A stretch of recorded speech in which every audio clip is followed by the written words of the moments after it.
Welcome everybody, this is Edgardo Balentine. And this is Scott DiGregorio, and welcome to the Real Estate of Tomorrow podcast, where we're going to discuss the rapidly changing landscape of the real estate industry. And the steps that you need to take today in order to survive tomorrow. Look, I'm going to give you the perspective of a 25-year veteran, somebody who has been there and done that. Which is a slang for all fart, okay? Screw you, man. Look, I'm going to give you a fresh perspective from somebody that's applying those steps today. So that basically means you're young and you don't know shit. All right, let's get this started.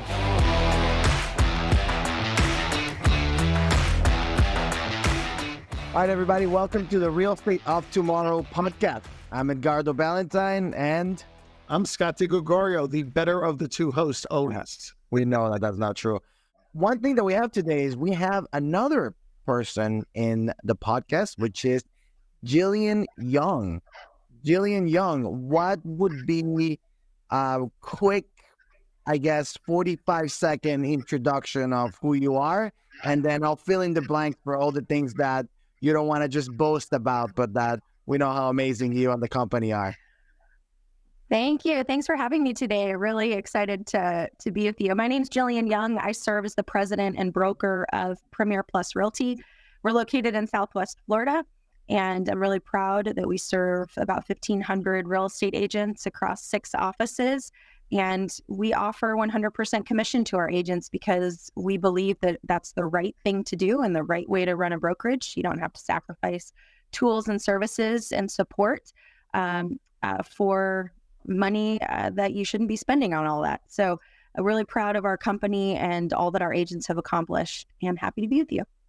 Thank you. And guys, the company is Premier Plus Realty, which is not a small company, right? It's top 100 in the country. You guys just affiliated with the 6th largest real estate company in America. So, that's awesome. That's amazing. And all of that by being 100% commission. And, we were talking a little bit over air, 100% commission. They still have a very, very strong brand in the luxury market. And Jillian just got nominated and she got the Rising Star for Housing Wire. So, thank you for coming. And look, we thought it would be super appropriate to have not just a rising star, but to have somebody that works and that's leading a large company, especially in what's happening right now, right? There's no question that the lawsuit came in and the settlement has rocked the boat in the real estate industry. There's a lot of fear. Scott and I are big proponents of, okay, fine, but what are we going to do to take advantage of that? And where I would like to take the conversation today is, one, coming from you, the expert on this, give us an idea of where the terms are and what a realtor can and can't do, or, whatever you can share as far as the lawsuit itself. And then number 2, how does a company like yours position themselves to actually be better after the lawsuit? Because everything points to Armageddon when it comes to real estate. Right. And the truth of the matter is it's not Armageddon. It's a change. My goodness, if we can get through COVID, we can get through nearly anything. And this is going to be a business practice modification. There are going to be a couple of business practice modifications that we have to adapt to at the same time. But one thing I like to say is that we're in the real estate industry. I don't always love saying industry because it's a little derivative. I like saying that we are in the real estate profession. We work hard to keep our license. We work hard to make sure that we know the laws and ethics, and we work really hard to make sure that we put consumers first. So saying that we are real estate professionals in a profession, it just elevates our status a little bit and makes us a little more high-minded when we are faced with changes and these business practice modifications. So if you look at it through that lens, really that's all that it is. It's not a big scary monster. There are things that we need to learn to do, but it's not going to devastate your business unless you just absolutely ignore it and you don't take action and you're not growth minded. And if you're doing that, you're probably not a good real estate agent anyway. So what we need to think about right now is not just how to navigate the particular terms of the settlement and see like everything that we could get away with or circumvent the intent of the settlement, which is what a lot of people are trying to do. I mean, I don't know if you guys see this, but on every flipping coach and software developer and Instagram real estate team influencer, what they're trying to do, the angle that they're doing is saying, okay, I'm going to read the terms of the settlement literally, and then I'm going to try to get as close to or around the terms as possible so I can still do what I want. And that is a very dangerous line to walk, because if you go a little deeper, and unfortunately I have a little inside baseball on this, we need to be looking ahead at what is it the DOJ is concerned with, and what is it that our government says is pro-consumer. And we need to be cognizant of making sure that we're not just tiptoeing around the actual terms of the settlement, but that we need to read into the intent of what our prevailing government authorities say is pro-consumer. And as a real estate professional, that's our first job. We need to be pro-consumer. And that's really what we're teaching on. So do we need to adhere to the terms of the settlement? Yes. But we also need to make sure that we are not doing things like steering our buyers, and that we are using language that is could not be construed as anti-competitive. So those are the sort of training and mindset avenues that we're taking here at the brokerage. Now, question for you. If I'm living under a rock and I just know, I know the buzzword settlement, but I don't really have an idea of what this settlement entails. First of all, you should go watch the episode or listen to the episode that we did on that. But let's say that they're lazy and they don't want to do that. How can you, in, a couple of minutes, just give me the clip notes of that? Sure. So the National Association of Realtors and a host of other large real estate brokerages were served with what's called an antitrust claim. So meaning that those brokerages and the National Association of Realtors have been accused of violating an antitrust law. And there was a verdict. There was a trial that happened in October, and there was a verdict. Many of us believe that verdict was ruled incorrectly on if you want to get technical, on a per se judgment rather than a rule of reason. So there's no intent and no evidence presented. It was just a hard and fast. Could this possibly be antitrust? Yes, guilty. So we're now in this situation where instead of going to an appeals through the appeals process to repeal the guilty verdict, NAR reached a settlement with plaintiffs' attorneys, and they tried to get as close to what they think the Department of Justice wants without having actual knowledge, because the DOJ hasn't spoken into this issue in a clear way. So in the most simple terms, NAR has said, look, if you want to still be a realtor and have a business doing real estate, now as a realtor member, you have to adhere to the terms of the settlement that we agreed to. And for our purposes here today, there are two main rules that you need to know about. Number one, offers of compensation are going to be removed from all realtor-owned MLSs. There are some MLSs that have nothing to do with the Realtor Association, and those aren't included in the settlement unless they opted in. But for our purposes, if you're a realtor and you are a member of a realtor-run MLS, there will no longer be a buyer broker compensation percentage or flat fee or field or anything in that platform. So if I'm a realtor, I'm listing a house, I put it in the MLS, I can put the buyer's agent is going to get 3%. Or whatever percent. Or whatever that the seller agrees to, right? Okay. So because it could be, right now you could put 0, and that wasn't far enough for plaintiffs' attorneys. So now you have to know that antitrust violations have to do with the contracts and agreements between competitors that restrain trade to the general public. And so plaintiffs' attorneys believed that the MLS was effectively a contract between competing brokers in order to restrain trade. And obviously we vehemently disagree with that. And and think that they're misguided on that. But again, it was ruled as a per se violation, not a rule of reason. So it doesn't really matter what we think. It matters what a jury decided and what plaintiffs' attorneys and NAR agreed to. So if you want to be a realtor and you want to stay in the association and you want to be a member of a realtor-owned MLS, you can no longer put offers of compensation on the MLS. Your seller or your listing broker can still make offers of compensation. You can, if you have run your business one way your whole career and you say, I have a marketing plan that works, that I charge X percent of commission to list your property. And as part of my marketing plan, I share a portion of commission with the broker on the other side who brings a buyer. And that has proven to be the most efficient and effective way to get a deal done. You can still do that. The only thing that changes for you is the mechanism by which you communicate that offer. So we just can't do it on the MLS. And I would implore you to just not share it on any platform. Have people call, text you, set up a ManyChat auto responder thing that says, if you want information about this property, comment below, and then send them a DM what the offer of compensation is if they're asking. So people will get creative with all kinds of ways to get around that and to communicate what that term is. But that's the one that I think is the scariest for everybody. They think buyer commissions are going away. There's going to be this major commission compression and all of that.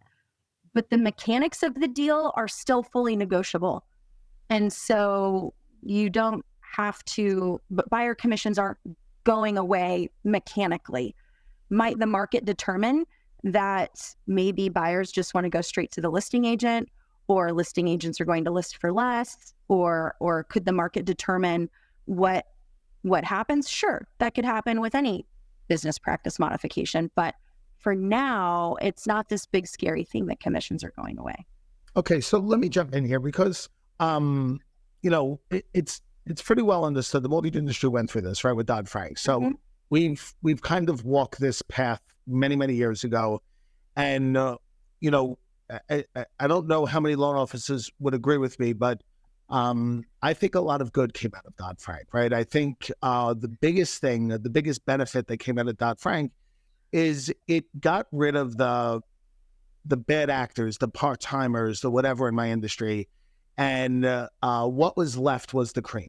And the public's image of the professionalism of my industry went up exponentially and frankly has stayed up.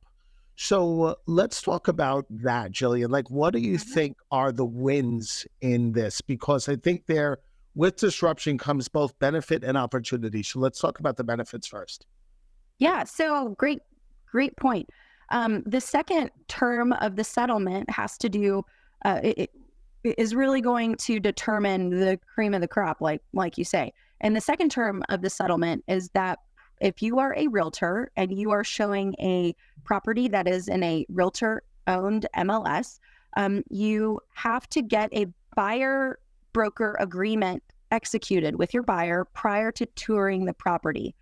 So 50% of an agent's business typically is acting as a buyer's agent. So what they'll have to do is, instead of getting a call from a buyer to say, hey, I don't know you, and I'm just looking you up online right now, can you show me this property this afternoon? Buyer's agents will now have to say, well, sure, but I'm going to need to have a conversation with you first. We're going to need to go through maybe a buyer presentation that I've presented to disclose a number of things that I'm required to disclose now, and we're going to have to sign an agreement. That act alone, because a lot of times buyer agents like the non-conflict or the fact that they don't have to have that uncomfortable listing agent conversation. Now they're in that seat. They're going to have that commission conversation with their buyers if they aren't used to that already with being from another state where they do require that. So that act, I think, is going to separate the wheat and chaff. Agents that don't want to have uncomfortable commission conversations or can't defend their value proposition will say, my goodness, this is really tough. I don't want to do this anymore. Maybe I'll go get a different job.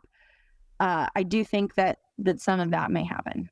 So at Premier Plus Realty, what we think is an advantage to being here is that we have a system and a guide and training and education for those buyers agents to make that conversation not so scary, to teach them about buyer broker agreements, how to protect themselves, how to make sure that the buyer understands what they're doing so that we can be as pro-consumer as possible.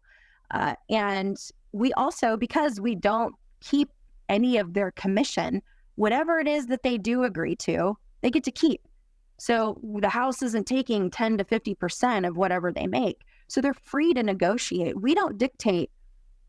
Unlike a lot of brokerages, we do not dictate what a consumer will pay the broker. They can list or they can be on the selling side for whatever amount that customer and that agent agree to. And so we really do not consider ourselves a party to that decision. That's between an independent contractor and their customer. So there are other brokerages whose broker policy is to list at a certain percentage. Or maybe because they're on a commission split, they're like, well, I've got to give 25% to my broker and I've got a really high transaction fee, so I can't charge less than this. And if I want to feed my family and pay my bills, I've got to charge this. We remove that barrier. So they can truly be the most consumer-centric pricing possible. Yeah, this is something that I was interested to ask you about, which is, okay, so you're one of the largest real estate companies in America, definitely if not the largest, in the top 2 largest here in the area. You're also 100% commission. Mm-hmm. What is the path forward with something like this? Because it seems to me like with this lawsuit and the noise and all that, a company like yours bigger companies tend to be more in trouble with things like this. So, in talking to you, you're merging with another company that's even larger, or, at least you're working with them. In addition to that, you're acquiring other companies. Like, how does that work? How does that, well, there are so many benefits. Which one do you want me to hone in on? Because look, if I'm a real estate agent, I'm looking at larger companies, but with the lawsuit, there's also the fear that, a larger company with 100% commission might not be a great space, but the moves that you guys are making are expanding moves, not moves from somebody that's retrieving. So why don't you talk a little bit about that? Oh yeah, no, I mean, Premier Plus Realty, we are future thinking early adopters, and we take challenges head on, and we through any crisis. From the BP oil crisis, that's when the company blew up, because we took that head on and said real estate sort of came to a halt in Southwest Florida because we had very few relocation clients, a whole host of things, and Premier just shot to be this. That's really when we started scaling, and through any crisis that we've been through, we grow. And so we think that this is no different because of our core values of putting the agent before the house. We say the broker. It's like when you go to Vegas, the house always wins. We don't think that's right. We think the agents should win. We are pro small business, and agents run their own small business. So every decision that we make is through the lens of what is going to keep the most money in an agent's pocket, what's going to increase their business. So we are always looking for tools, support, and resources. And because we're at scale, because we have so many user seats and so many agents here, we're able to negotiate deals with software companies and other companies that we couldn't do if we only had 100 agents or 200 agents. That's why we can have what we have, is because of our scale. So we are, what I like to say, an operationally excellent company. We can process your transaction. We have incredible broker support. So we are able to be effectively a good foundational back office for an agent to go as far and as fast as they want. We also offer opportunities for them to just be part-time, or they can run their business, and it really doesn't matter to us. We want to see them succeed in whatever that means for them. Now, So, Jillian, we have, as everybody knows, billions of listeners, all right. over Earth. And Wow. so, let's speak to our listeners, right? So let's say we have listeners in anywhere USA, maybe not in Southwest Florida, not a member of the PPR family. I guess two fronts on this, right? Like, what advice would you give to a newer agent?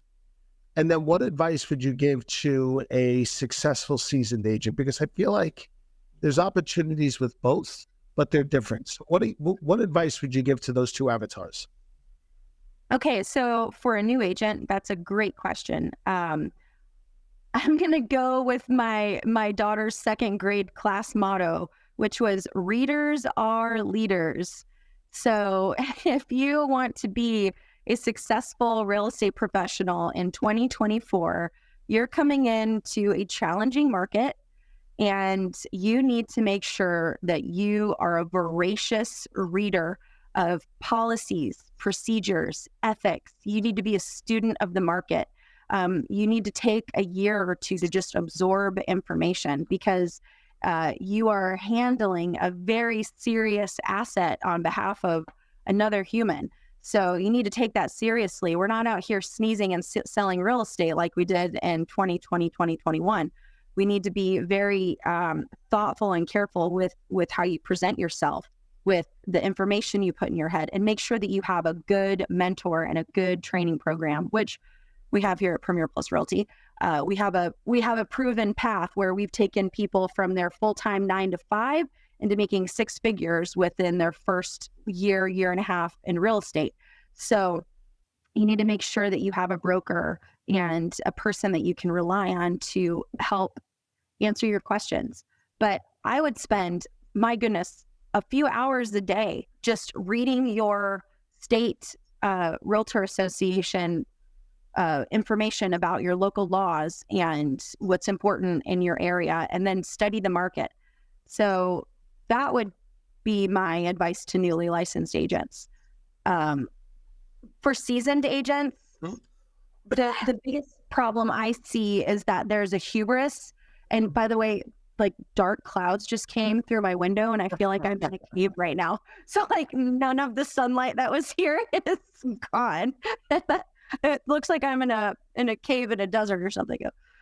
Anyway, so for seasoned agents, what I would say, and the thing that I see the most, is that there's a hubris or a pride that comes because they've made it in their mind. They're really good with people, or they've figured out that they're really good at knowing creative financing options, or they're really good at knowing little tips and tricks that are going to help their customers. So they have their thing in their area, and they're maybe late adopters to any policy changes or business practice modifications. So because they are paying their mortgage and their bills and supporting their family in this full-time real estate business, they don't want their cheese moved too quickly.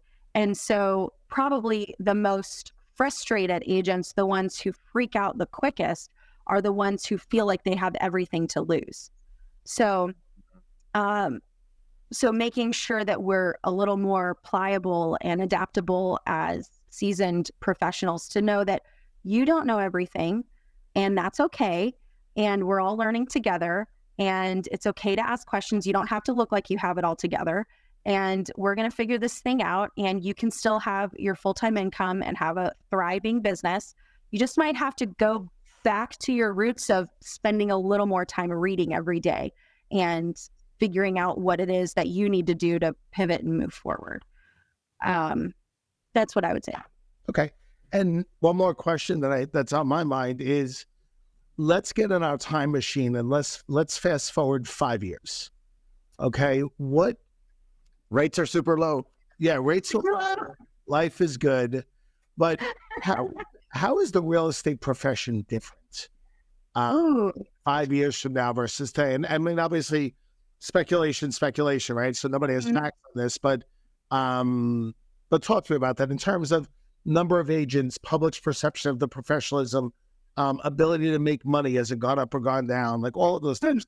It's a really good question. And I think A lot of really good questions. yeah, in an election year, I think that's a very poignant question, because a lot of the DOJ's probing into this. I don't know if you read the Huffington Post article today about, anyway, maybe I just shouldn't even get into that, but Get into it.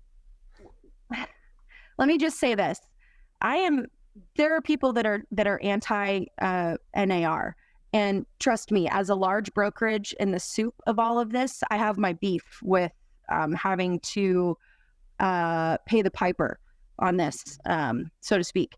So I'm not excited about everything with NAR, but I will say this. I am very happy that real estate agents, because of NAR's lobbying, can remain 1099 independent contractors, because our legislature would like for them to be W-2 employees.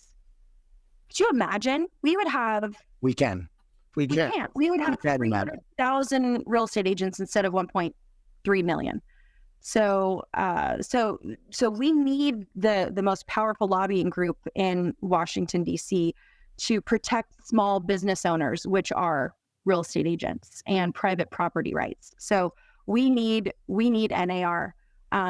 Do I think that any term rule change causes a dip in the profession? Yeah, just like we talked about. I think that there are going to be people who say, oh, this is like a lot to keep up with. I'm just going to do an early retirement, maybe just become a referral agent. So I think that we could see less real estate professionals who maybe didn't want this to be their full-time profession anyway. But those who are passionate about what they do, who don't mind learning, they're going to win in this. So I think that we'll have more production per agent in 5 years, as part-time agents and those who frankly don't comply with the terms of the settlement and get in trouble, and don't want to deal with it. I think that a good number of agents will fall off, and the agents that remain are going to have more production per agent. What I think the housing market's going to do, are we going to have 4 million homes or 4.5 million homes sold, or whatever the case may be? To be honest, I got a C in economics, so I do my best to interpret and predict for our real estate agents, but I couldn't speak to that. But yeah. So you see fewer agents. The agents that are remaining are maybe more professional. They have higher income opportunities.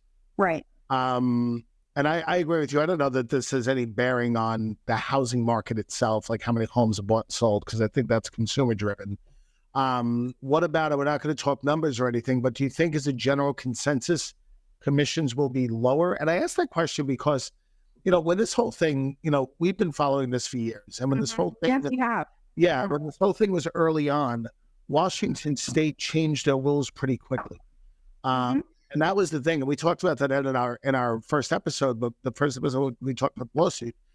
And my contention at the point was, this lawsuit has to have some pretty sharp teeth for one of the states to have changed their rules just on the existence of it. And but what's interesting is, although there's a lot of talk that real estate commissions by and large will come down from this, and I personally think there's a very sound argument for that, I went in and looked at what happened in Washington State, and there wasn't a material impact on that subject. So do you think, without talking numbers or crossing lines that we obviously can't cross, do you think as a rule of thumb that there is a chance of downward pressure on commissions across the country? Initially, there may be some downward pressure on a listing agent to take a listing for less because a consumer has read a headline news article and doesn't fully understand. A listing agent may have to work a little bit harder to help the seller understand their marketing plan. And of course, the listing agent is going to have to say, hey, seller, you're the boss, you're driving the train. This is what I charge, and these are services that I provide. This is what I do. This is my small business. But if we can't agree, the agency, they're going to have to move a little, or the seller will have to find another listing agent to work with if that's what they believe. It's really, the onus will be on the listing agent to present a case for the services that they provide. I know listing agents that charge a lot more than what the general market charges because they offer concierge moving services and staging services and cleaning services and contractor services and things like that. So if you look at Premier Plus Realty, our variability within commissions because of our business model is so vast already. We will have, and because we authorize to waive 100% commission if someone's doing a friend or family deal or a personal deal, we see a full spectrum. So I think that that's going to stay the same. I think the conversation that happens with a listing agent and the seller will be completely dependent upon what that property needs and what that listing agent's willing to do. Do I think for a short time that listing agents will say, you know what, maybe I will be okay with charging less than I normally would in hopes that maybe the buyer will come straight to me. And I could, as a transaction broker, represent the deal and facilitate both sides. Sure, there could be some commission compression if that's the route that a listing agent wants to take. And they're really driving the bus on what they are willing to charge in their business. But if the market demands that commissions go lower, like if sellers are saying, I don't know, I really don't want to pay more than this, then that's what we have to do. But I would say, okay, Mr. and Mrs. Seller, look at the equity that your home has acquired in the last 4 or 5 years that you've lived here. And this is what it's going to take in a tough market right now. We're in a balanced market. We have buyers who are not as eager at this moment. So this is what it's going to take for me to market your property, and this is what I charge for that. I think a seller is going to look at the equity in their home and look at this professional and say, oh, that's worth what you normally charge. Right. I have one more question, and then I'll kick it back to you. Lots of talk about agency needing a buyer presentation deck or, system. And, this is something that, and you've seen ours, we've created this here at Neo Home Loans for our aging partners. But for the unfortunate people that are not working with Edgardo and I, what advice, or what do you, if you were making, you're advising your agents to create a buyer presentation deck, what do you feel are, let's speak to the agents that are like, okay, I got to create this thing. I don't even know where to freaking start. What are some of the high level subject areas that you think must be included in that? Obviously the value prop, but deeper than that, like, what does that mean? Man, you have really great questions. So and I'll stop saying that, but I just really appreciate your thoughtfulness because I've had a lot of conversations about this, and either people don't care or they're uninformed. So in a buyer presentation, I'm putting my broker hat on right now, just not wanting to get sued. Good idea. Right. So we have to remember, and we're in Florida right now. We are a presumed transaction broker state. It astonishes me how many agents don't know what their statutory duties are as a transaction broker and what they are not. So if you're taking a listing and you are acting as a single agent, but on paper you're a transaction broker, and then you have a buyer come through that door and you are now facilitating both sides, you have become a fiduciary on the seller side and a transaction broker on the buyer side. Guess what? That's illegal in Florida. You are dangerously close to dual agency. So my recommendation is that agents have to educate their buyers in a buyer presentation on what agency is, and let buyers know, okay, I'm a transaction broker. These are the duties that I owe you. a buyer is going to look at that and say, well, that doesn't seem like you have full obedience, full loyalty, full confidentiality. You're not my fiduciary. I'm not signing a piece of paper with someone that says, I just represent the transaction. And the buyer is going to have to figure out their objection statement to that, which is, if you're at Premier Plus Realty, we have the most, I work at a brokerage that has the most listings in the area that you're looking for. So if you want to walk through the doors of one of my brokerage's listings, then in Florida, we legally have to be a transaction broker. So I think presenting in the buyer presentation needs to talk about agency law. Okay. And we need to explain what we do and what we don't do. And if there's no law that says you can't offer single agent duties on a transaction broker contract, but you better not be crossing that line if your broker is representing both sides. So to get over the hump of staying as a transaction broker, which is what we recommend doing, you need to up your value prop pages. There needs to be 4 or 5 pages about all the hustle that you will do on their behalf.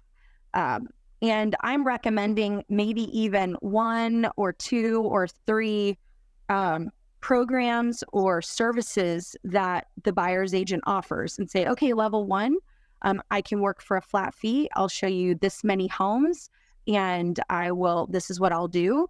So if you're on the lower end, then these are the limited services I provide.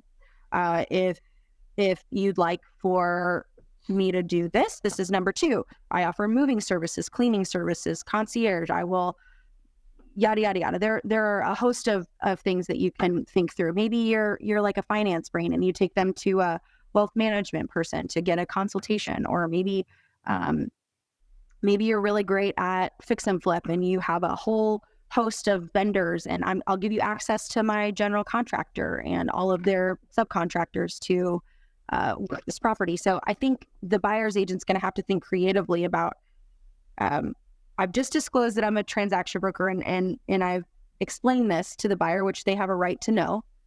And they're not going to totally understand it. And they're going to say, okay, well, that seems like that kind of stinks for me. What else are you going to do for me? Now you've got to amp up your value prop. And then you need to explain all the ways that you could get paid. Hey, you could pay me out of pocket. Let's try to avoid that. We could ask a seller for a concession. You need to be able to clearly explain how you'll get paid and what you'll get paid. And then I do think that you need to make sure that the buyer's presentation includes that all commissions are negotiable. Hey, buyer, you need to know there is no standard commission rate. The seller, we will have no idea what the seller is paying the listing broker. All we'll know is if they're offering us something on the other side. And it's all negotiable. It's negotiable until the day of closing. Right. So we can hem and haw and go back and forth and work the deal until it closes. So you should know that this is what I charge. If you don't like it or we don't work together, you should know this is not a standard. You could go to the other agent and maybe they'll charge less, but you should know this is what I charge and I'm worth it because I heard on your buyer presentation that you guys weren't a super fan of the NAR or 179 ways to, things buyer's agent does for a buyer. I agree with you. I think it was just very platitude. Like this is a general idea. We open doors, we close doors. We unlock doors. We pay a Supra fee. We turn the lights off when we leave. Turn the light, yeah.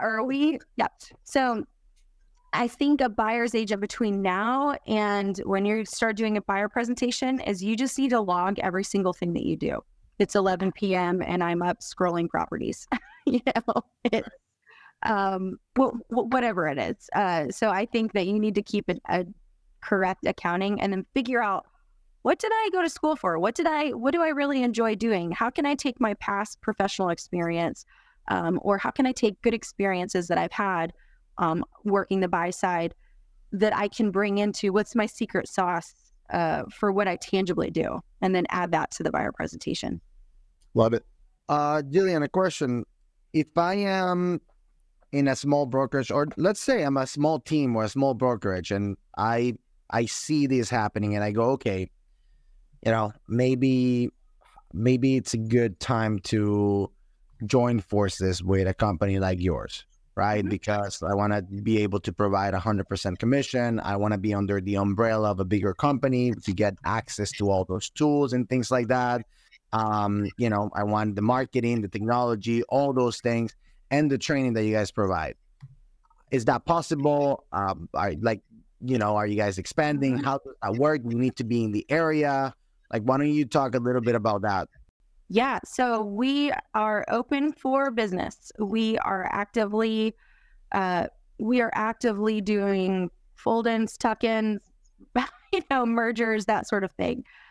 We have the capacity and ability to take on a team, a small team, or a medium-sized brokerage right now. So operationally, we could onboard hundreds of agents if we need to and serve them. So they should just call me and we'll work it out, because here's the thing with our philosophy is that we're so team friendly that if we have a broker right now who's going, you know what, this is very expensive. I don't want to carry E&O insurance. I don't want to carry general liability. But I want to maintain my brand and who I am and my leadership style and the way that I like to do things.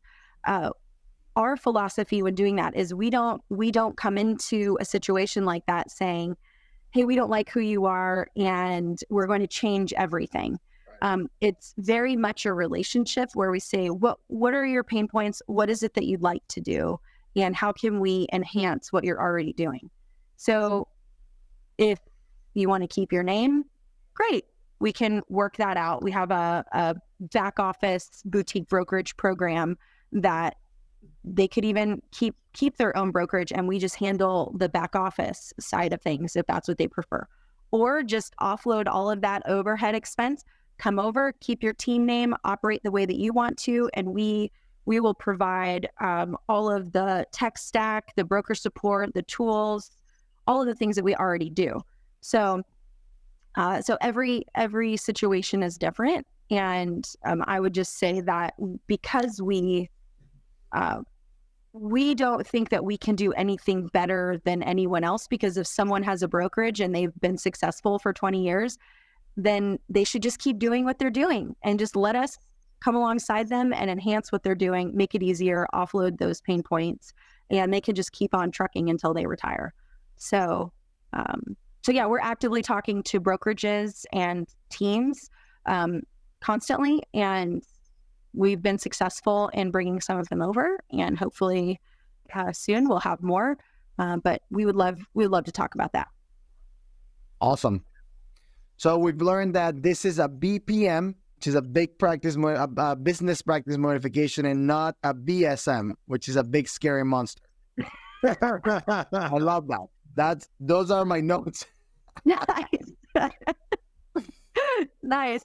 I think you could do a whole class on that, like big scary monster versus just BPM instead of BSM. We can put life together. We can do a great presentation on that.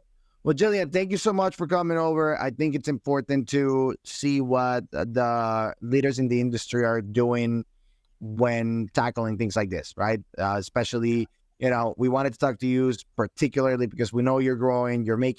It seems like you're making more moves to grow now after the whole settlement than before, at least from the outside looking in, which is impressive, unexpected, and it's exciting at least to see that there's a path forward and there's a growth opportunity for real estate agents that are in the right position to take advantage of this. Anything else to add, Scott? No, man, I think this was really good, and I love that we got to bring a couple of top agents in too, right? I think it's so important that we're getting perspectives from different areas of the industry. Like, we very much have our firm opinion on the subject, but it's great to hear it from one of the industry leaders. The rising star. Yes.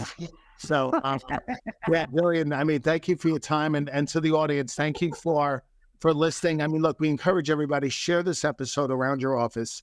I feel this is an opportunity for everybody to level up their game. I feel like this is an opportunity for real estate professionals and mortgage professionals to work hand in hand in a tighter way than ever before. And I think a lot of growth opportunities come anytime there's a lot of disruption. So, Jillian, I just can't thank you enough for your candidness, your openness, and frankly, your leadership in the industry. So thank you. We'll put Jillian's information on the comments, and then you can ask her any questions you want. And thanks. Almost any question. But thank you very much for having me on today. This was an honor. And if you didn't know, Neil Home Loans and Edgardo and Scott are Premier Plus Realty's preferred lender. We are more than just preferred vendor relationship. They are our one and only, our affiliated business partner. And I've used them personally for my home purchase, and it was an incredible experience. So much so that I wanted all of our agents' customers to experience what I did. So couldn't be more grateful that we get to partner with you guys. And for anyone listening, I'm happy to talk to your office about the business practice modification instead of the big scary monster, if that's something that you need or find valuable. Awesome. Thank you very much, everybody. Hey, thank you for listening. This is the greatest podcast in the real estate industry. You know it. We know it. Everybody knows it. Tune in again in 2 weeks for the next episode of the Real Estate of Tomorrow podcast, where we like to ask you the question, what are you doing today to stay relevant tomorrow? Ladies and gentlemen, thank you very much. We'll see you in 2 weeks. Well, thank you guys for listening. And now it's your turn to implement everything you learned today. Look, you have a question, you have a topic for a future episode? Share with us. Yeah, tell us what you're doing. What are you doing today so you could be successful tomorrow? Send us an email at success@realestateoftomorrow.com. And don't forget to leave us a review, an honest review. Screw an honest review. Leave us a 5-star review. And for every 5-star review we get, we're going to send you a badass Real Estate Mean t-shirt. Those shirts are hilarious. See ya.